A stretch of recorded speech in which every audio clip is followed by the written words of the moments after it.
My name is Harrison Wheeler, and this is Technically Speaking. This show is recorded live in San Francisco and produced in collaboration with Dave Clark at Studio Pod Media. Our show coordinator is Deanna Morenci, with additional editing and music presented by Nodalab.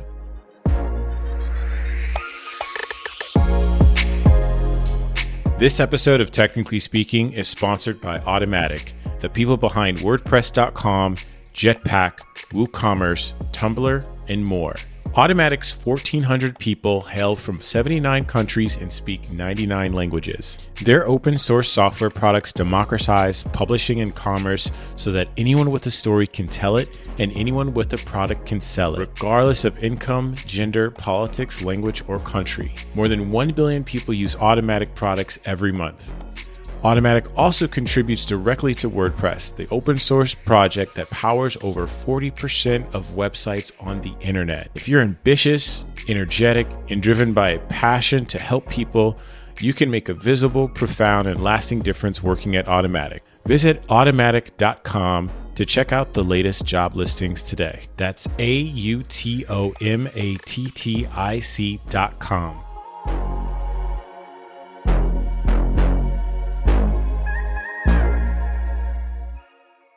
Welcome to day 4 of the Technically Speaking podcast during San Francisco Design Week. And for the first time, I have someone in studio. Welcome, Jacob. Hello. And then I have Julia, who is tuning in remotely. Thank you for joining. Of course. I'm so glad to be here. Yeah. So for the folks that are tuning in, this is day 4 of the live broadcast. So we are already 4 days in, which is crazy. And today we've had 10 guests on the show overall, which is pretty insane. And every show has kind of had a different format and a different surprise. And so we've got someone here, someone remotely. It's going to be a great time. And we're going to be talking about a couple of different subjects. It's going to be a little bit different, but we're really going to touch on sort of Julia's experience as a student getting into design. And then we'll also learn more about what Jacob does at LinkedIn around equity, and we'll have a brief discussion on both of them about the power of transformation. And so with that being said, let's get started with the show. Welcome, and maybe kind of tell folks a brief kind of introduction about yourself. We can start out with Julia. Sounds good. Well, I'm glad to be here. I know that we've had an episode together already, so very happy to be here. My name is Julia Fernandez. My pronouns are she, her, and hers. I am a design, fashion, and lifestyle content creator up on YouTube with my series Design Diaries, and I love being able to talk about or have vulnerable conversations about design and what it's like to be a student in these times and transition into an industry professional. Apart from that, I am a student still at the Academy of Art University in San Francisco, and I'm currently a product designer at Facebook Reality Labs for an Oculus team. So that's really exciting. And I'm actually, I'm home. I'm working from home, and I'm super excited to just talk to you both. So really happy to be here. Yeah, Jacob. Thank you for having me, Harrison. It's so good to be here. Julia, it's so great to meet. So I'm Jacob Hernandez. I use they, them, and theirs pronouns. I am a senior product designer at LinkedIn, where I focus on equity and our equity initiatives. Based here in San Francisco. I'm originally from San Antonio, Texas. So proud Tejano, Mexican-American. Made my way to New York City for school. I went to school at Parsons. Got vastly interested in design and intersection with justice and social innovation. And have since then really have dedicated my design practice to thinking about ways in which design can unlock justice and equitable outcomes. So it's such a pleasure and an amazing opportunity to do that at LinkedIn and thinking about economic opportunity. So excited to talk about that and have that conversation. Yeah, that's amazing. And Julia, I know in some of the work that you've kind of talked about, activism has also kind of been centered to the work that you're doing.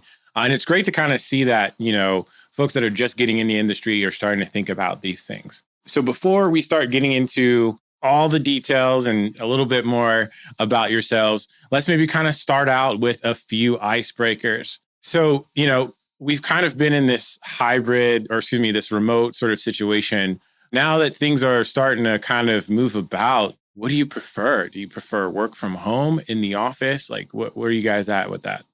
I can go first. So fun fact, I've never worked on site, like for any of my design opportunities. So I know nothing but work from home. So I'm definitely someone that's just like, all right, vaccinated people, let's go. So I definitely want to work on site soon to see people and just collaborate with people in the same room. Yeah, I'm excited for a hybrid model. I like both. I'd probably lean towards on-site in the office, especially in the design process where just feeling people's energy in the room and level setting in that way and being more embodied with one another, it's just so powerful. And so I do like the flexibility of working at home and having a lot of unstructured time and a lot of time not to be commuting. But I'm starting to personally be in this place where being in person and having those embodied experiences together just sounds really nourishing. So yeah, excited to be back in the office. Yeah, and too, I mean, at least having some hybrid approach and being able to interact with folks allows you also to maybe kind of have some ideation and an ad hoc basis, something that we didn't really have before. Yeah. I think one of the things that'll be interesting for me personally, the way that we've been working for, the past 15, 16 months, how that's actually going to translate into now being in person, because it feels that even though meetings have sort of kind of condensed to sort of shorter periods of time, it's still fairly concentrated. So it'll be interesting to kind of see how that works with folks that may be remote, that have kind of had this working style for a while. So now that we're getting back in person, like, will the calendars sort of reduce, like, in terms of meetings? We'll see. We'll see. And so you both mentioned you are centrally kind of located around San Francisco. June 11th, the state is reopening. So what is the first thing you're looking at sort of getting back to now that things are opening up? I miss my friends. I would say probably I also miss going to the movie theater. Just having that community around and just being able to have people present around you, whether it's I know some people can already go out in the park and everything, but just being able to be around people, I think is just something that I'm just looking forward to and being comfortable with it because of, restrictions. Yeah. Are you like a solo moviegoer, or do you like going with the group?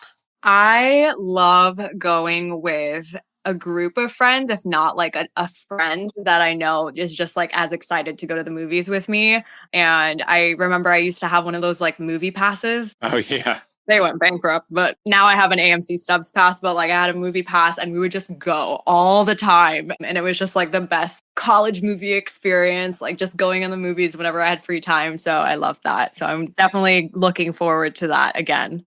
Yeah. So the way that I relate to this is, for one, I'm very excited to see people in person. Personally, very excited to get back to concerts and to experience music in person and just hear. I forgot that. This, yes, hear the stereos hitting you. But there's a big part of my personality that is an introvert. I leaned a lot into my side that is nourished by solitude, that's nourished by just learning how to be with myself. And that opened up a lot of new kinds of questions around who I am and how I spend time with myself and my relationship to myself. And so it's interesting. I think there's going to be, as things start to open back up and the collective default is back to let's be in person, I am going to miss a little bit of this time where collectively we've cultivated this being with ourselves. Yeah. So I hope that we can take some of that, of what we learned, into this new world, into this new kind of experience of being in person with one another, and then also being with ourselves and slowing down a little bit. Yeah. So Jacob, you've perfectly segue into sort of the last icebreaker that I had. So what do you both do to really kind of maintain that balance and sort of take your mind off of things? Clearly, Jacob, you've done a lot of thought on this already. Yeah. And my practice is meditation and mindfulness practices. And so it's funny because it is this process of unthinking, of being in this place where I'm in my thinking brain all the time and thinking of scenarios and what's going to happen next, and just kind of being and placing other kinds of attention to how my body feels, what's really going on. Even some deeper aspects of my spirituality and things that are beyond just like the physical. And so for me, mindfulness and meditation have been a place where I come to myself and I just have a new perspective on how I relate to myself in the world. So yeah, and so I supplement that with yoga, with other kind of somatic work. We'll probably get more into this. Like I'm so vastly passionate and interested and curious about the potential of the body and our healing capabilities, especially when we talk about things like systemic racism and white body supremacy. Like embodiment and healing are sources of power and strength that each of us as people can harness. And so I've been placing a lot of attention on that personal journey myself. Yeah. And wow, it's been quite a journey. Yeah. And I'd love to, when we get to that part of the show, I'd love to hear how that sort of works its way into your process and the way that you approach your work. How about you, Julia? Yeah, absolutely. I think it's funny because whenever you were saying like all the things about grounding and meditation, I was like, yes, yes, yes. Because I think something that I really leaned on during this time was a morning ritual, like a routine of some sort. And I feel like that is something that I do every day to just really ground me and make sure like, I have this time alone separate from everything else. And I recently read this book called The Miracle Morning, and it's all about how every morning you have these lifesavers. So savers stands for like silence, affirmations, visualizations, exercise, reading, and scribing or like journaling. So I feel like all of those things have just been my non-negotiables. And I definitely think that those are things I'm going to be taking away. Once we eventually transition, those are things that I'm just like, okay, I got this during this time. I feel like I've never been so grounded in myself and in the power, like you said, of just tuning in with yourself. So that's something that I definitely am really happy that, because of COVID and, staying at home, like I came to my senses and I was like, this is really important to me. I also propagate plants. So like, like apart from that, I also like propagating plants. I love that. And, it's very thematic of the San Francisco Design Week kind of slogan, which is power. So very on brand. And for folks that were kind of tuning in earlier, and even for you all both, Monday, we actually touched on that quite a bit with Alyssa and Mercy from Take Care, which they're holding a 30-day wellness sort of summit, but it's really kind of centered around the storytelling piece. So for listeners, be sure to check that out. And once these episodes release, you'll have an opportunity to hear that again if you weren't able to be there in attendance. So Julia, I want to kind of tap into a little bit of your experience. So, you're still a student that is kind of moving into the field of design, and you've had really kind of a very unique experience because, you've been doing this during a pandemic. And so maybe kind of tell us what that experience has kind of been like. And on top of that, too, I know you are definitely kind of approaching this in a more sort of public forum in a sense, because you've had some projects that you've been working on in terms of design diaries as well as Students of UXD. So would love to maybe kind of dive into some of the motivations around that and what's come from it as well. Absolutely. Yeah. So like I said, I'm a student at Academy of Art University. However, I'm actually majoring in graphic design. So my love for design began there. And I had this class on interaction design. And it was one of those classes that was like, this is my moment. Like, this is something that I know I want to do. I loved it so much. However, my school doesn't have a course or a curriculum specifically dedicated to product design or UX design. And so that was when I was like, okay, let's tap into these resources. Let's look at, I know the AIGA and San Francisco, even like Design Week, just like having all these resources. LinkedIn was a huge resource for me of just like learning from other people. And essentially I was going through this self-taught path to product and UX design. And so unfortunately, once I was like, okay, I'm ready to meet people, ready to like take this into the real world, COVID happened. And I feel like it's one of those things where I look back now and it's like a blessing in disguise, because with having LinkedIn and being so active on LinkedIn, something that I was not doing when I was in school in person, I met one of my closest friends now. Her name's Vicky Vo. And like you said, Harrison, we're co-founders of Students of UXD.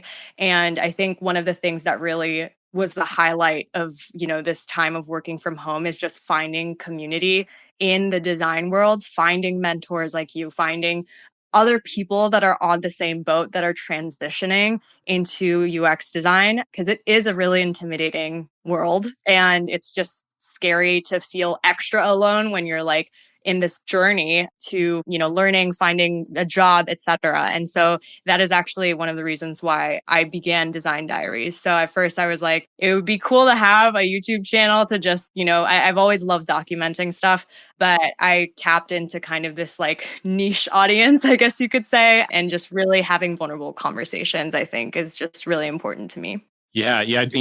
One of the things that comes to mind is your story with Vicky, as well as sort of the mentorship thing. And I think we've all actually been on like ADP list kind of mentoring for a little bit of time.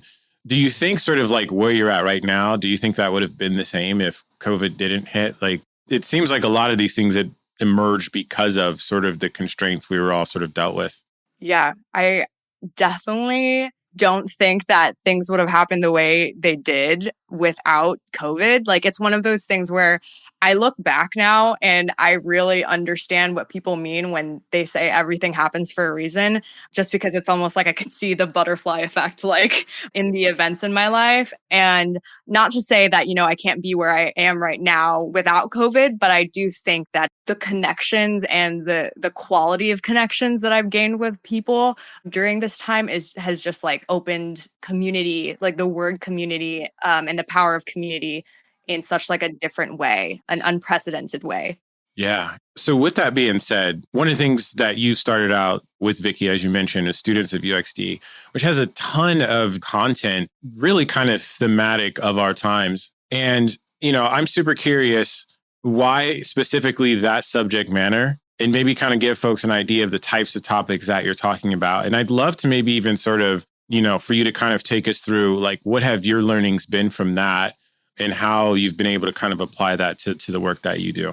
For sure. Yeah. So Vicky and I started Students of UXD initially just because we wanted to talk to other people that were also going into UX design. And we knew that it was a very new field. And the reason why we named it Students of UXD is that something that I think is so amazing and beautiful about UX design is because it's so new, there are people of all ages that are tuning in and tapping into this new industry. And so initially it was a community, but then Vicky and I were like, hey, with the power of LinkedIn and connection, let's ask some people to have some events. And the thing that Vicky and I wanted to do is like, okay, what's our USP? What are we going to make different about Students of UXD?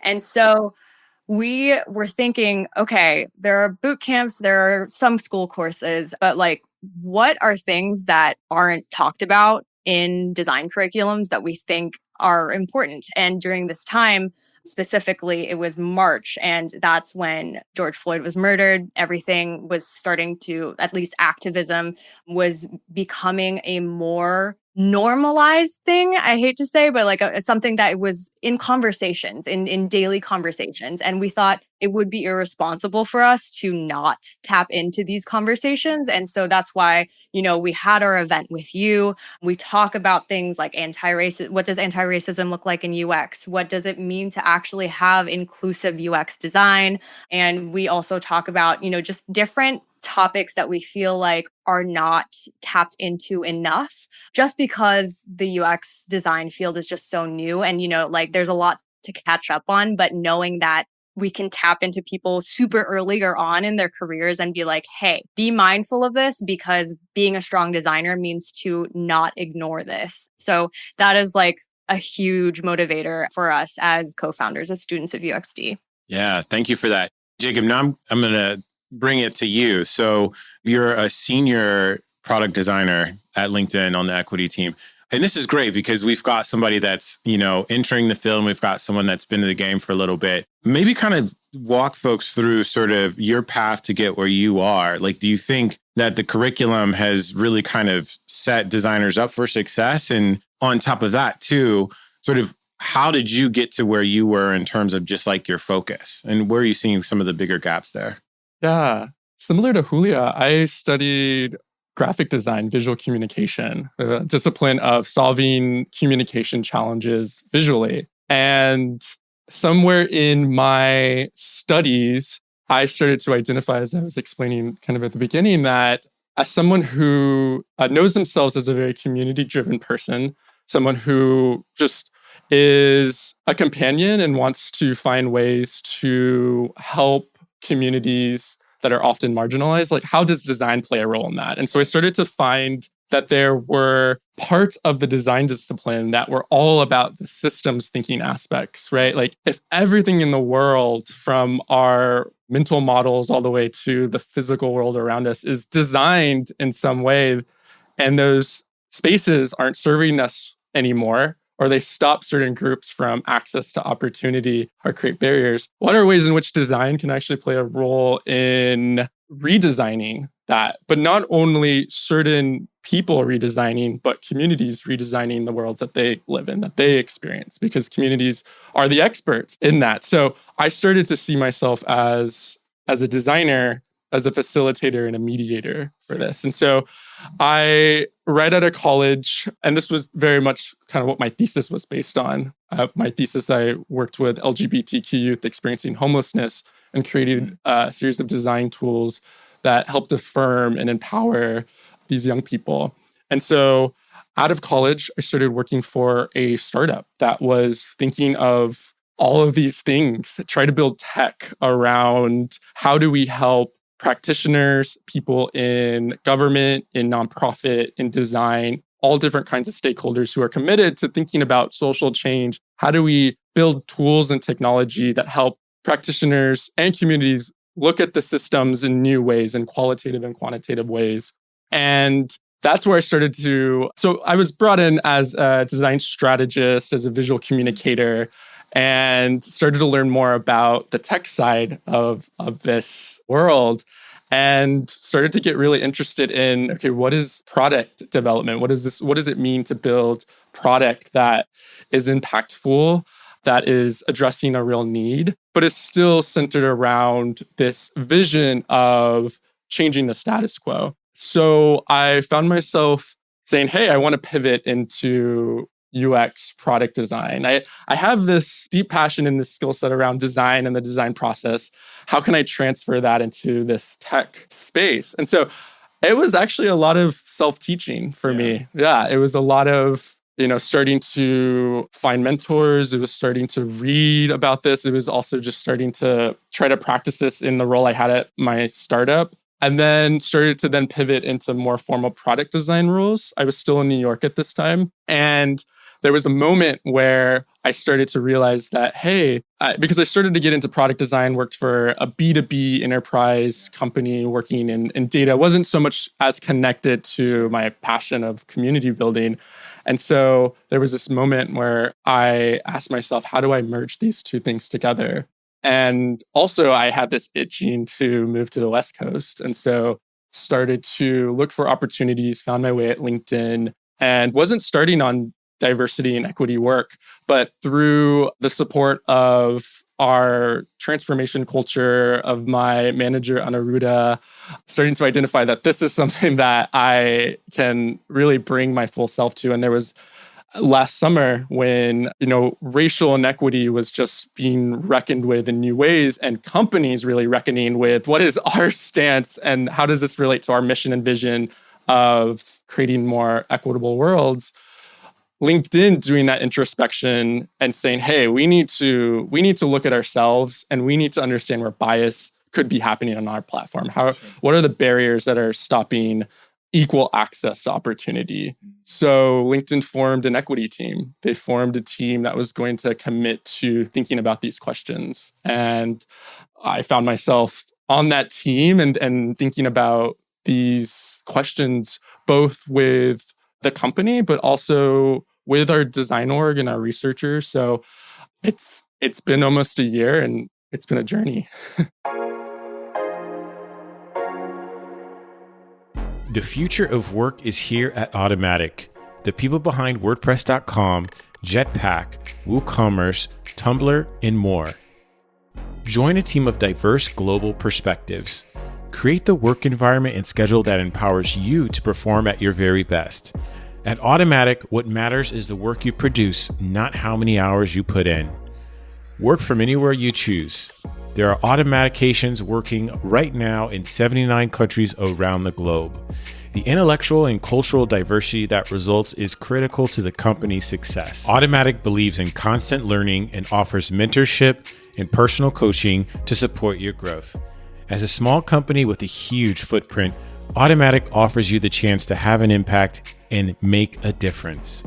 If you're ambitious, energetic, and driven by a passion to help people, you can make a visible, profound, and lasting difference working at Automatic. Visit automatic.com to check the latest job listings. That's AUTOMATTIC.com.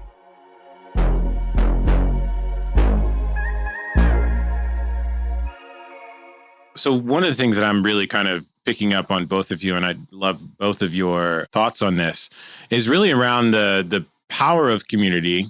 But let's talk about the power of community as it comes to access, right? So would love to maybe kind of understand, Julia, how that has played a role in terms of bringing in new designers, right? And new designers is not just straight out of college. Like we're getting a lot of folks that are pivoting later in their careers. This is something I feel like we've probably started seeing more often recently. Maybe kind of talk us through the role of that and maybe some of the things that you're hearing from people as well. And Jacob, as you're saying, like you're kind of navigating this on your own. Is equity something that needs to only be held by one team? Like, what does it look like moving forward in terms of all of us really kind of considering these things? Yeah, I think that definitely when it comes to accessibility of information with UX, I think COVID has forced those who are really proactive and really wanting to get into it to be resourceful and have these resources, like find these resources rather to help them in their journey. And I think that it's so beautiful to have that accompanied with a community that is so welcoming. I think that at first I thought product design is just like, oh, it's like tech, it's all tech. And I'm like, I can't be vulnerable with people. I can't talk to people about different things that, that can make people uncomfortable. But something that I found in finding this community is just knowing that there are people that want to talk about hard things and want to understand how we can solve these problems through design. And it's funny because, design, there's like power in community, but there's also power in being able to almost protest through design, if that makes sense. Like I feel powerful as a designer, as someone who identifies as Gen Z, to know that in the work that I'm doing, it's not just pixel pushing. It's not just like, trying to create an app experience. It's being mindful of the power that I have as an individual to make decisions that are equitable, are thinking about these problems and these like questions that, I don't think were brought up until, or at least brought up in this scope now, as much. So I think that it's cool to have a normalized way of talking about things that we should have been talking about a long time ago. So yeah, definitely this community is that community. And to address kind of what we were talking about earlier, I don't think that the standards of design, the way that it's taught today, especially in product and UX, do center equity and center inclusion. And it's because that design thinking, by default, there are a lot of aspects of white supremacy in design thinking. We can even look at who are the people in which pioneer design and design thinking. And it's not to say that we need to shred up design thinking, these processes, and say this doesn't work for us. I think there is a lot that is a framework that we can use in design. But what are some other ways in which we can sense make problem spaces? And how can we do that with community? How can we do that together? And also, how do we bring our full selves to that? How do we bring our unique identities to that? I think for me personally, as my experience as a queer person, that's often what I strive to embody, which is, as a queer person, that is saying that, hey, there are these other variances of relating to people and relationships that bring sort of true parts, intrinsic parts of my nature. And in finding community, when you find community that there's that standard of bringing that uniqueness, of bringing this collective sense of I bring something that no one else can bring because we're all individuals and all unique. And also I'm an identical twin. So I grew up with someone who looked exactly like me and I was always compared to, but in that kind of found my uniqueness. And for me, that is liberatory design. That's liberatory spaces. And I think we can do that through design or in design community where we really see each other for what we bring. And also what I was hearing, Julio, was I am still intimidated sometimes by the tech world. There's a lot of technicality. There's a lot of very process technical aspects to it. And how can we as designers come in and ask like really deep, meaningful questions and with community? Yeah. Yeah, I love that. And it's a really interesting theme around just kind of intersectionality and the role that plays. I have David Dylan Thomas, who's the author of Design for Cognitive Bias. We have an episode that's coming out a little bit later. But one of the things that we discuss is sort of, he was in a lot of rooms and discussions sort of centered around cognitive bias, which can be very like scientific, very academia driven. However, he had this lens in design that no one else had. And so for him, while he was very, very intimidated, once he actually put his work out there, people are like, oh, I never really thought about it like this, right? And to your point around just the power of design, I think understanding and knowing that things have been created by other humans, we know that humans aren't perfect. And so there is a ton of opportunity for us to really kind of change the way things don't have to be the way that they are, right? We can question those things. I think your example, Jacob, in terms of just like your lens and how your identity plays a big role in your perspective is great because you can imagine how many things that were not even considered in the first place, but the potential it allows for more access. So Jacob, let's level set here. We've been talking about equity. What is equity? And is the definition of equity, does that change in the work that we do in design and the products that, are developed? Equity as a concept is a verb.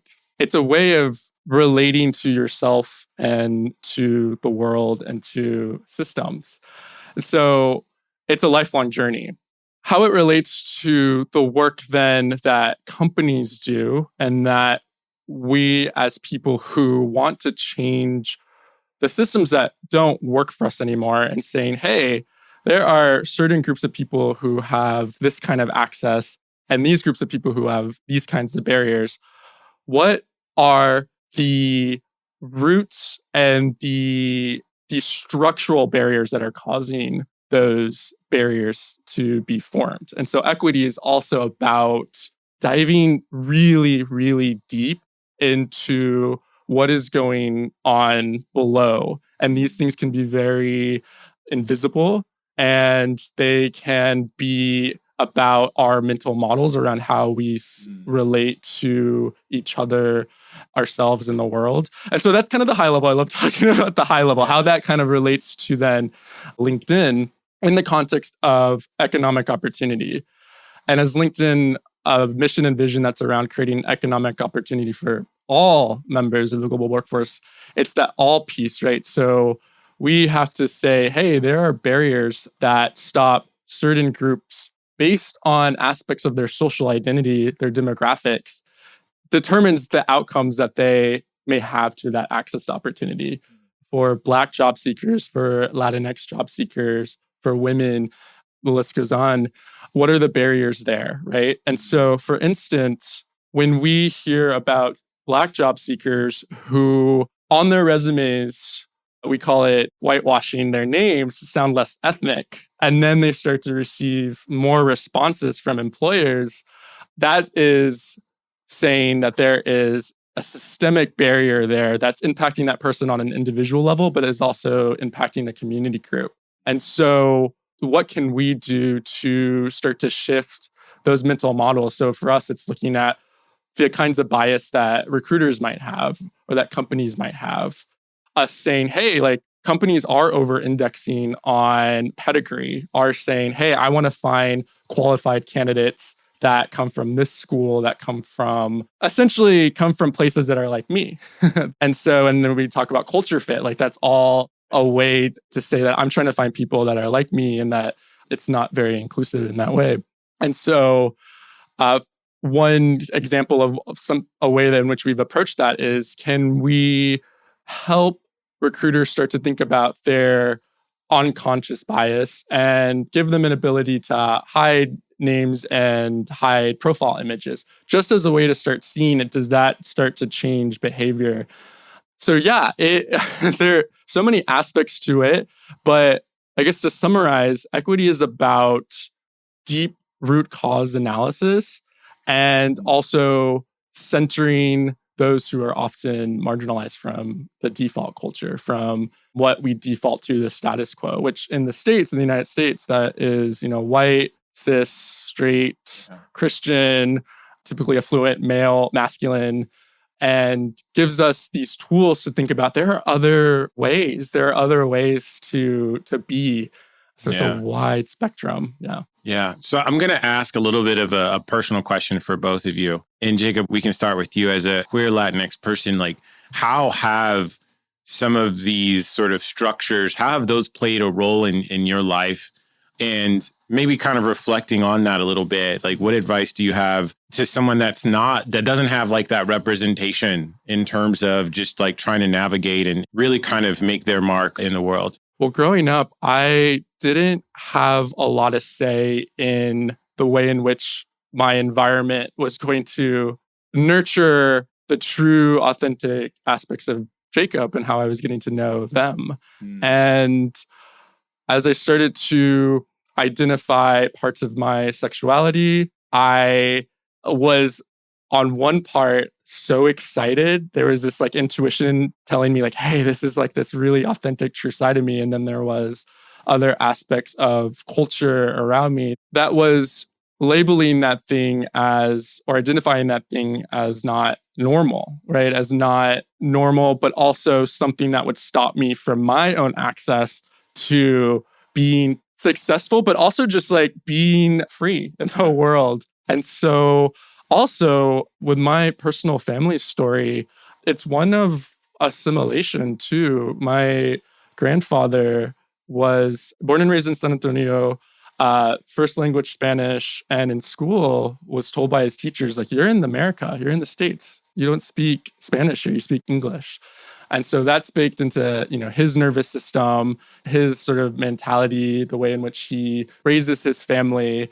And coming to me, it's this like, oh no, I have to present as the status quo. Like I have to present as straight, as masculine, as white, because how else am I going to succeed? That created within me barriers and tension and patterns that were harmful to me. And so it took a process of unlearning and healing and community and deep, deep introspection, as well as deep intuition to say, these things don't work for me. Let me find ways to liberate myself from these structures. And then be able to say, once I'm able to do that for myself, how can I do that for others? How can I go inward in order to go outward? And that's such a deep part of why I do the work that I do. What drives me was that fire element in me. Yeah. Yeah. How about you, Julia? Oh, yeah, definitely hear you as someone that comes from a Filipino Catholic conservative background. It is really interesting to me because I departed from, the Philippines. I grew up like in different places, went to international schools. And so I was really, exposed to diversity, exposed to, different ways of thinking, which I'm really grateful for. However, once I did move to the United States, it was interesting because I almost had a culture shock about how people were still not accepting of other people. And like, it was almost just like a, hello, this is the real world type of thing. And it was really interesting for me growing up, just understanding that, this is the way my parents think and this is the way I think, and that's okay. And I'm just going to tap into what I think because that's what's important. And, this can range from like values, religious values, like what it means to be a strong, independent woman in the industry, to be a woman and want to be a leader, want to be a design leader. It's just something that I've just been growing up, just questioning, like, can I actually do this? Like, can I survive as an immigrant in this country? And, someone who just feels like something that I've like found is like with everything that's been going on, that I do have the power to like, say and do things that fulfill me. I think that's something that's also really interesting is like when I talk to my cousins in the Philippines. And like what you were saying, Jacob, it's like, how can I help navigate these conversations with my cousins that, don't have access to healthcare, don't have parents that can talk to them about, what it means to think about their sexualities, what it means to not get married and like not have to be a housewife, that kind of thing. So it's just like using that power, understanding, the different worlds and how my world and our world is the most important thing to us in our personal development, and just seeing how it fits in this ever-changing world around us. So it's definitely been a journey, but I know that we're all still like learning and growing together. So Yeah. Yeah. And first off, I appreciate you both being extremely vulnerable with me on those questions. I think why these types of stories matters because there's always folks that are looking and searching. And it's really important to have these conversations to really kind of advance sort of inclusion and what that might look like, right? And I think to maybe both of your stories, and Jacob, I kind of want to segue a little bit into the event on Friday that LinkedIn is having around the power of transformation. Let's also kind of bring that both to ourselves, I guess. Like, what is your sort of perspective on transformation and what has that meant? And are there sort of like these aha moments or these milestones where you get, or is it something that you purposefully set out to do? Transformation is, for one, our natural state of rhythm and being, right? I see transformation as healing. And when transformation can be facilitated in a work context, I think that is even more beautiful and more liberatory, because those spaces have been built around seeing workers as purely outputting production, right? And so when we start to talk about liberation and transformation in the workplace, I think we are moving more towards those spaces in all parts of our lives, not just our personal lives, our spiritual lives, but in all aspects of our lives, right? Because there have been professionals that continue to be discriminated against because of aspects of their social identity. So transformation in my work and in my relationship to others is so foundational to how I can continue to be the kind of designer that I know that I am and that I can bring into the world. And it's about going on that journey with myself and being humble, staying very humble, and unlearning the patterns in which I code individuals, or I like to stay with my assumptions, or I like to say, but I just want to design this thing in this way because it makes sense to me. Right. But I haven't really considered maybe these other perspectives just yet. Right. And it helps me stay humble in saying, hey, like, okay, there's something there. Let me question that. And let me be curious, open, constructive dialogue with my colleagues, with the people in which we're designing with and through my managers, through leadership. And to say that my transformation and my liberation means your transformation and your liberation. It's our collective transformation. And so I'm really excited to talk about that with Joanne Wu. She is a senior director, and Hannah Wolf, who is a principal researcher on equity. And because we play all these different kind of roles at different levels, how that kind of manifests through our different levels, but how we share power and agency to transform as individuals, but also as a design team and then as a company. So there are conversations that we don't often get to have in our day-to-day. So it's always so wonderful to have them, and excited to have that on Friday. Yeah. One thing that really kind of comes to mind, we were actually talking about this yesterday. I had about 5 women that were part of the UX Research Corner. And when it comes to like our assumptions, one of the things that stood out was like right the wrongs of our rights, right? Getting rid of those assumptions, right? And I think another piece that I've been kind of very intrigued by is this really kind of the concept around, culture fit versus culture add, and bringing your authentic self. And one of the things that is interesting about the concept of authenticity is that it's actually, it's independent of you. It's actually about the environment. And if you're not in an environment that is inclusive, that does allow for you to really bring your identity to it in terms of adding, we'll actually never get there. So there's a lot of work that needs to be done specifically in these systems to not only from a hiring perspective, but be able to support, right, and maintain and sustain over time and really enable and empower. So I really love kind of like that sort of perspective when it comes to transformation. Julia, have you seen any transformation yourself, kind of from your discovery process in terms of now sort of even as you're looking into the field? Is it still sort of, I just want to get my foot in the door, or is it more purposeful in terms of sort of understanding personally where you fit in the terms of things?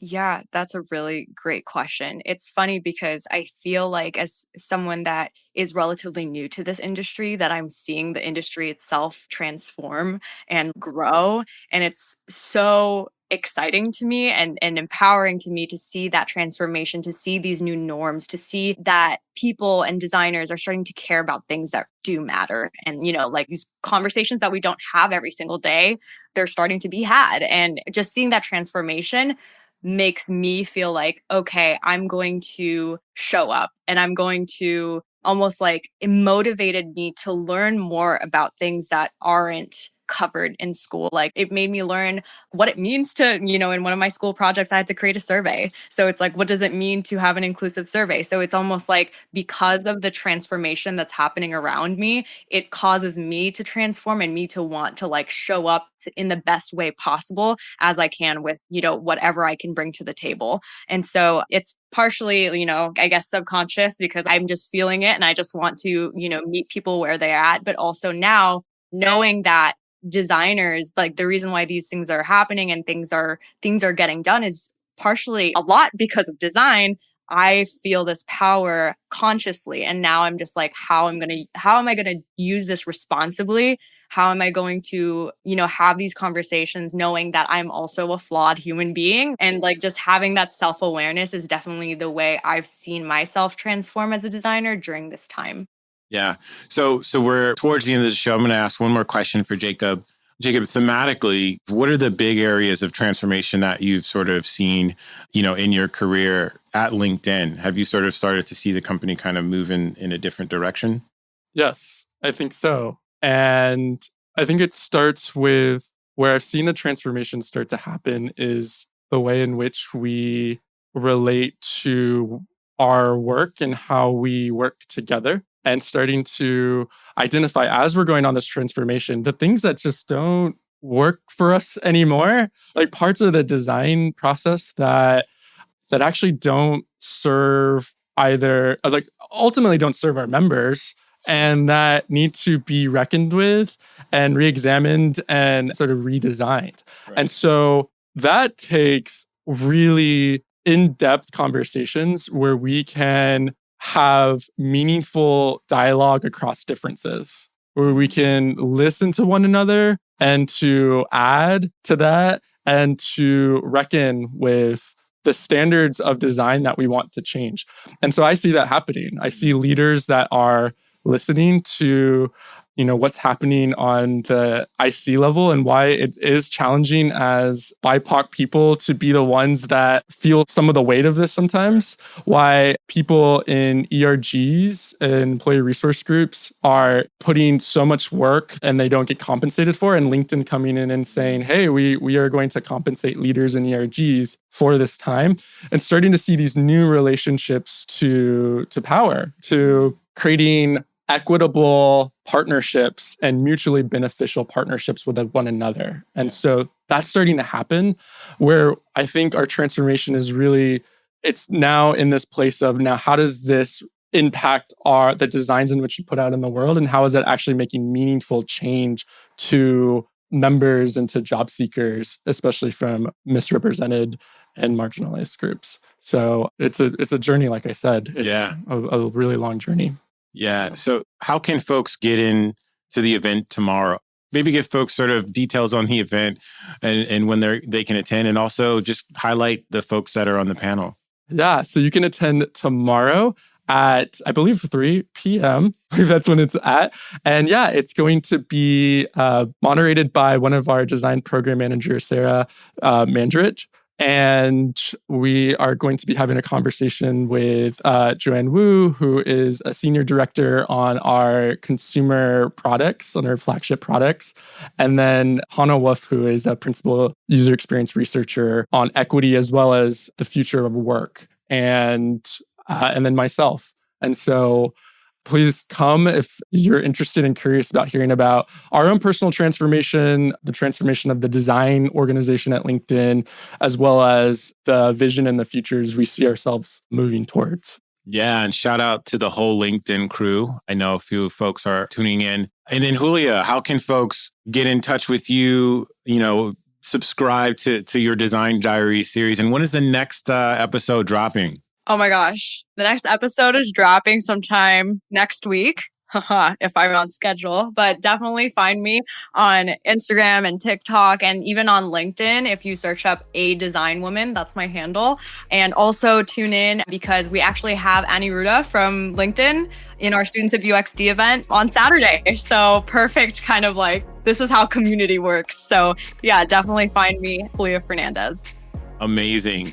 So both of you all, thank you. This is an amazing conversation. Thanks, everybody.